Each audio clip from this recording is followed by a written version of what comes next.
네, 안녕하세요. 주식은 역시 기리기리스의 기리십니다. 안녕하세요, 여러분들. 자, 오늘의 경제 소식 빠르게 확인해 보도록 하겠습니다. 같이 공부하시죠. 렛츠 기리.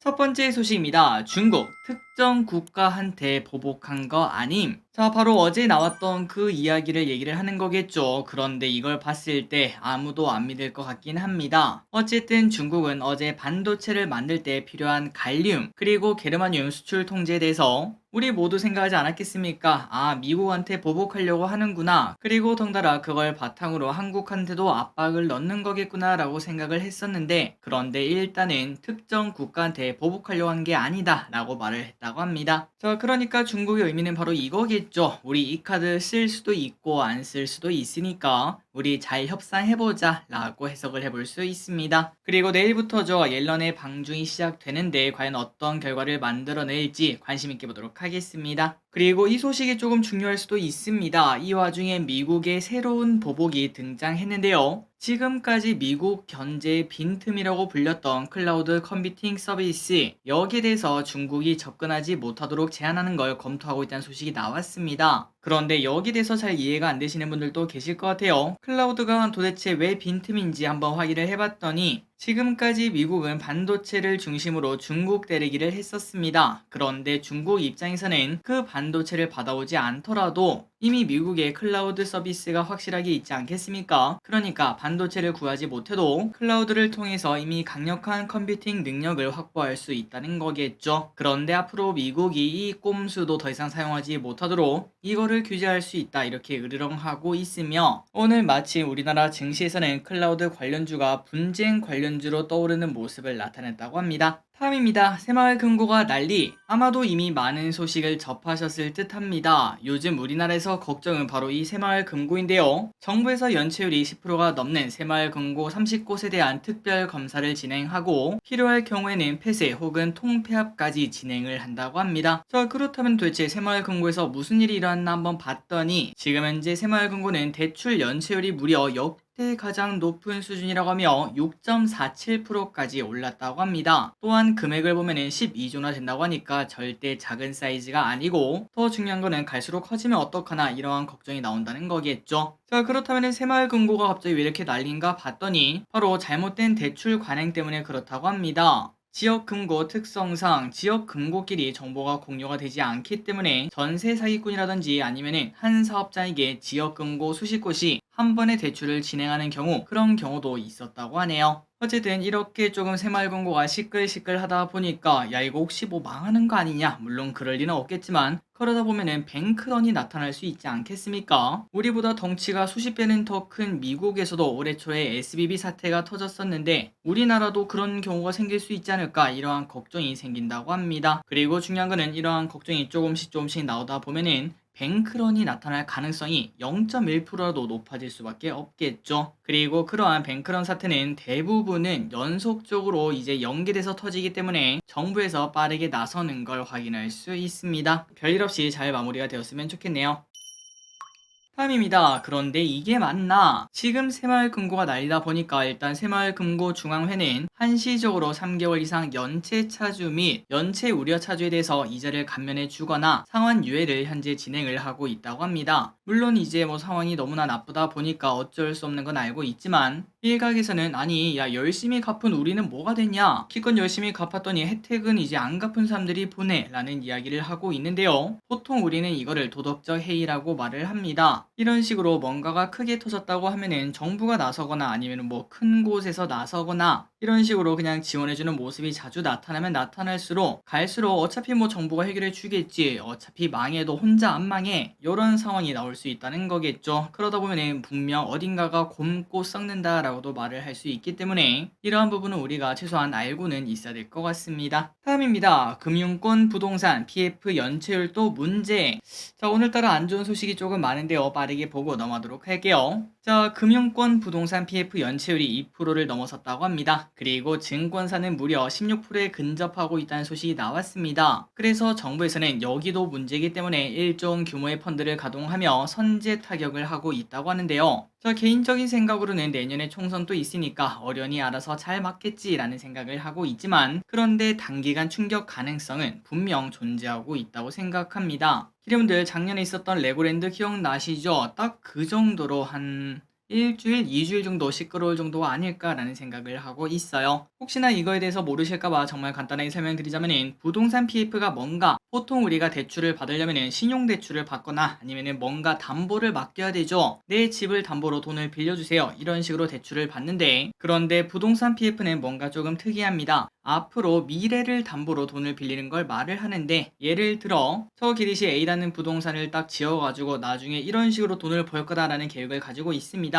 그런데 저 기릿이 돈이 부족해서 은행에 가서 이 계획을 말을 하고, 나중에 이걸로 돈 벌면은 그때 쏠쏠하게 챙겨줄게, 이렇게 말을 하는 거죠. 그리고 우리가 알다시피 이런 말이 있지 않겠습니까? 부동산은 불패다. 그러다 보니까 사실상 돈을 빌리는 입장에서도, 그리고 빌려주는 입장에서도 정말 높은 수익률로 돈을 얻을 수 있는 그러한 시스템이라고 볼 수 있습니다. 그러다 보니까 우리나라는 부동산 PF가 정말 활발히 진행되는 걸 확인할 수 있는데, 그런데 중요한 거는 지금처럼 경기가 좋지 않고 요즘 지나가다 보면은 공실이 정말 많지 않겠습니까? 그런 것들 플러스 그 다음에 집값도 하락하는 이런 상황에서는 당연히 그 돈을 못 받을 가능성이 크다고 볼 수 있고, 이게 쌓이다 보면은 결국은 뭔가 터지겠구나라는 이야기를 해볼 수 있습니다. 자, 부동산 PF에 대해서는 우리가 지속적으로 공부를 했죠. 올 연말쯤 뭔가가 분명 터질 수 있다라는 거 여러분들 알고 계시면 좋을 것 같고, 그러고 보면은 연말에 뭔가 많죠. 우리나라 부동산 PF, 그리고 미국의 상업용 부동산, 또한 경기 침체 리스크 등등등 그런 것들이 분명 있고, 게다가 중요한 거는 또 증시가 올해 초부터 지금까지 많이 올랐기 때문에 이렇게 생각하기에는 뭔가 주목구 같긴 하지만, 어쨌든 모든 건 오름이 있으면 내림이 있고 내림이 있으면 또 오름이 있지 않겠습니까? 그런 것들을 생각했을 때 만약에 올 여름쯤 증시가 좀 많이 올랐다라고 생각을 한다면 설령 더 오른다고 하더라도 현금 비중을 조금이라도 챙기는 그런 전략은 사용해야 된다고 생각하고 있습니다. 기리분들도 많이 고민을 해보시기 바래요. 다음입니다. 네덜란드 학교에서 폰 사용 금지. 자, 네덜란드에서 학교에서 휴대폰, 태블릿, 스마트워치 등의 기기 사용을 내년부터 금지하기로 정했다고 합니다. 이렇게 금지한 이유가 뭔가, 바로 스마트폰이 학생의 집중력을 낮추고 언어 능력에 영향을 미치며 성적을 낮춘다는 연구 결과를 이유로 이러한 방안이 마련되었다고 하는데요. 우리가 근데 지금 생각을 해도 스마트폰을 안 쓰는 학생이 쓰는 학생보다는 조금 더 수업에 집중하겠다라는 생각은 분명 해볼 수 있습니다. 그리고 또한 네덜란드뿐만 아니라 핀란드에서도 이러한 법안에 대한 필요성이 대두되고 있다고 하며, 이러다가 나중에 우리나라도 다시, 과거에는 우리가 대부분의 학교에서 스마트폰, 아니 휴대폰이 금지가 아니었겠습니까?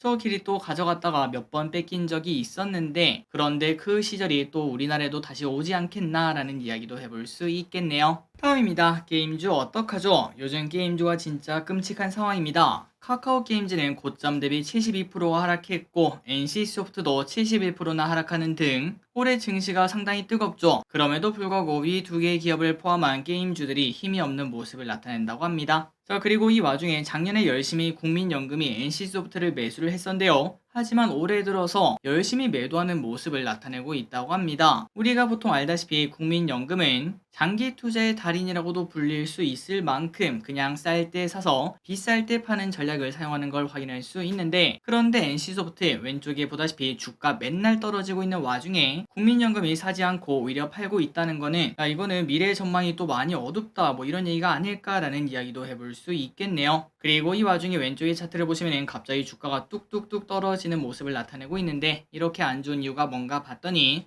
일단은 TL이 베타 공개가 되었는데 부정적인 평가가 압도적으로 나오고 있는 게 매우 크다고 합니다. 그러니까 지금은 리니지를 통해서 나름 잘 버티고 있지만 미래 성장성이 좀 눈에 보이지 않는다라고 정리를 해볼 수 있겠죠. 어쨌든 이런 상황이다 보니까 게임주 중에서 NC소프트가 힘든 시간을 보낸다고 합니다. 다음입니다. 셀트리온 자사주 매입 소식. 셀트리온이 500억 규모의 자사주 매입을 한다는 소식이 나왔습니다. 그래서 오늘 오전 셀트는 좋은 흐름을 나타냈고요. 참고로 셀트는 올해 2월, 3월, 6월에도 각각 한 바 있었는데 이번에 또 진행하는 걸 확인을 했을 때 큰 금액은 아니지만 나름 주저하는 정책을 하고 있는 걸 확인할 수 있습니다. 자, 다만 여기에 대해서 불평이 좀 있긴 합니다. 자사주 매입을 하긴 하는데 그거를 소가까지 해야지 진짜 주저하는 정책이다 라고 말을 하고 있지만, 하지만 셀트 입장에서는 그걸로 차라리 주식 스왑으로 M&A를 하는 게 더 유리하다 이렇게도 말을 하고 있다고 하네요. 어쨌든 최근 들어 바이오 또 주가 흐름이 좋지 않은데 다시 또 상승하는 계기가 되었으면 좋겠습니다. 다음 소식입니다. 엘니뇨. 세계 기상기구에 따르면 7월에서 9월쯤 엘니뇨가 발생할 확률이 90%나 된다고 하며 지난 5월 달에는 80%인데 지금은 90까지 올라가는 걸 확인할 수 있습니다. 자, 엘니뇨는 보통 2년에서 7년마다 한 번씩 발생하며 한 번 발생하면은 9개월에서 12개월 정도 지속이 된다고 합니다. 그리고 이번 엘니뇨는 뭐 사실상 온다고 볼 수 있는데 강도는 최소 중간급으로 예상이 된다고 하네요. 그렇다면 우리나라 영향은 어떤가? 7월부터 8월까지 강수량이 평년보다 많을 것으로 현재 예상이 된다고 합니다. 다음 소식입니다. 닭 가격 오르는 중. 자, 7월 11일 얼마 남지 않았습니다. 바로 그날이죠. 초복을 앞두고 생닭 가격이 이미 상승하고 있다고 하는데요. 6월 닭고기 가격은 키로당 6,439원으로 전년 동기 대비 12% 상승한 바 있습니다. 그리고 이렇게 오른 이유는 사료 가격, 전기요금 부담 이런 것들이 많이 나왔기 때문이죠. 그래서 이제 이런 걸 봤을 때 야, 치킨 가격도 오르는 거 아니냐라는 생각을 해볼 수 있는데, 그런데 일부 대형 프랜차이즈는 아직까지는 그런 계획이 없다며, 그리고 사실 뭐 지금 올리기에는 너무나 어렵죠. 지금 올렸다가 난리가 날 겁니다. 최근 정부가 라면과 밀가루 등 업계 물가 안정 압박을 한 부분이 있기 때문에 만약에 지금 모난 모습 보였다가 그대로 망치 맞을 확률이 높기 때문이죠. 그렇기 때문에 닭 가격이 올라도 치킨 가격이 오르진 않을 것 같습니다. 다음 소식입니다. 모닝 프롭이 2천만원. 야, 이제는 인플레가 자동차까지도 번지는 걸 확인할 수 있네요. 우리가 알기로 경차는 보통 싼 맛에 가성비에 타는 차인데 작년에 캐스퍼가 2천만원을 두드린 이후 모닝마저 2천만원 근처까지 왔다고 합니다. 물론 깡통만 보자면 1655만원이지만 요즘에는 옵션을 하는 게 정말 당연한 세상이 되어버렸죠. 그리고 개인적으로는 돈을 조금 더 주더라도 안전 관련 옵션을 무조건 해야 된다고 생각합니다. 차를 타다 보면 위험한 순간이 언제 어디서든 존재하기 마련인데 조금 비싸지만 이러한 옵션을 해서 사고 한 번만 막는다고 하더라도 그게 더 이득이라고 볼 수 있겠죠. 그렇기 때문에 안전 관련 옵션은 꼭 해야 된다고 생각하고 있습니다. 어쨌든 차량 가격이 이렇게 오르는 걸 확인할 수 있고, 그리고 보통 경차는 불황일 때 잘 팔리는 거 알고 계시죠? 가격 메리트 때문에 그렇다고 볼 수 있는데, 그렇다면 지금 아니냐라는 이야기를 해볼 수 있지만, 그런데 가격이 오른 경차는 오히려 요즘 외면받는 모습을 나타내고 있습니다. 작년과 비교해서 올해 차량 판매량이 더 늘었지만 이 와중에 경차는 작년 대비 7% 하락한 그러한 판매량을 보여준다고 하죠. 정말 뜨거웠던 경차의 시대가 좀 저무는 게 아닌가라는 이야기 해볼 수 있습니다. 다음입니다. 축제 바가지 요금 막겠다. 최근 들어 축제 바가지 요금이 논란이었습니다. 그러다 보니까 문체부에서는 하반기 문화관광축제에 대해서는 먹거리 정보 사전 공개 방식을 사용한다고 합니다. 자, 이렇게 되면은 당연히 바가지 요금은 어느 정도 사라질 수 있을 것 같고, 이러한 노력이 하나둘씩 나오면서 지역 축제에 대한 불신이 사라지길 진심으로 바랍니다. 그리고 참고로 모든 축제가 해당되는 게 아니라 문화관광축제만 해당되는데, 이게 뭔가 봤더니 지역 관광 자원, 전통 문화, 특산물 등을 활용해 관광 상품화한 특색 있는 지역 축제 중 문체부가 지정하는 86개 축제만 이런 식으로 먼저 진행한다고 하네요. 다음입니다. 정관장 숙취 해소제 도전. 자, KTNG 주주분들 알고 계실 거라고 생각합니다. 사실 이 KTNG 같은 경우에는 미래 성장성이 그렇게 많이 있지는 않은데요. 만약 투자를 한다면 배당 그리고 안정감 때문에 투자한다고 볼 수 있는데, 그런데 이 와중에 정관장에서 여러가지 노력을 하고 있다고 합니다. 이번에 한 거는 바로 홍삼 베이스로 숙취 해소제를 만들었다고 하며 이름은 확계삼이라고 하네요. 그리고 KGC 인삼공사는 코로나 때 꽤나 많이 팔리긴 했었습니다. 그런데 그 이후 다시 또 정체가 시작되며 홍삼이 포함된 다양한 음료, 또한 홍삼 삼계탕 이런 것까지 출시하면서 다양한 시도를 하고 있는데요. 앞으로 이러한 노력에 힘입어 KTNG의 주가 흐름도 좋은 흐름을 나타냈으면 좋겠습니다.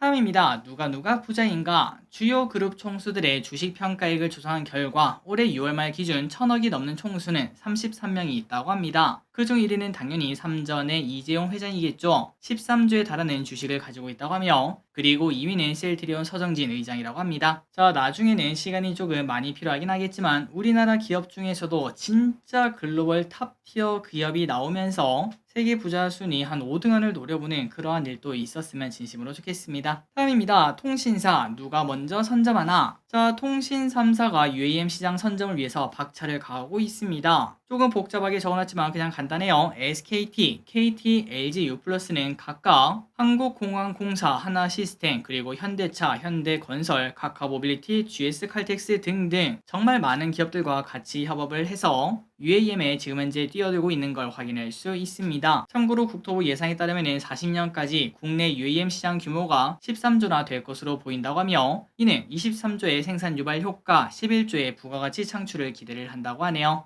결국은 몇 년 안에 UAM 시대가 또 온다고 볼 수 있습니다. 지금 전기차가 돌아다니는 것처럼 한 10년 정도가 지나면은 일단 드론부터 많이 왔다 갔다 하는 그런 시대가 열릴 수가 있겠죠. 그 시대를 대비해서 우리는 어떤 기업이 수혜를 볼지, 누가 가장 잘할지, 제2의 테슬라는 뭘지 그런 것들을 확인해야 될 것 같습니다. 다음입니다. 삼성전자의 자신감. 삼전이 지금 반도체 하강 국면이 2년 이상 지속되지 않을 것이다 이렇게 전망을 했습니다. 그러니까 곧 상승 국면이 나타날 것이라고 볼 수 있고, 그때를 대비해서 움직임을 활발히 하고 있다고 하네요. 그래서 삼전은 지금 현재 열심히 준비하고 있는데 앞으로 계획이 뭔가 봤더니 25년에는 모바일을 중심으로 2나노 공정 양산을 시작한다고 하며 27년에는 1.4나노 공정을 양산할 계획이라고 합니다. 자, 앞으로 경기가 어떻게 되든 딱 하나는 확실하다고 볼 수 있겠죠. 사이클 산업을 타는 삼전 같은 경우에는 아무리 늦어도 2년 안에 10만 전자 혹은 그 이상을 노리는 그러한 삼전을 확인할 수 있을 것 같습니다. 그리고 그때가 되면 우리 어느 정도는 주식 때문에 돈을 좀 벌었다라고 말할 수 있겠네요.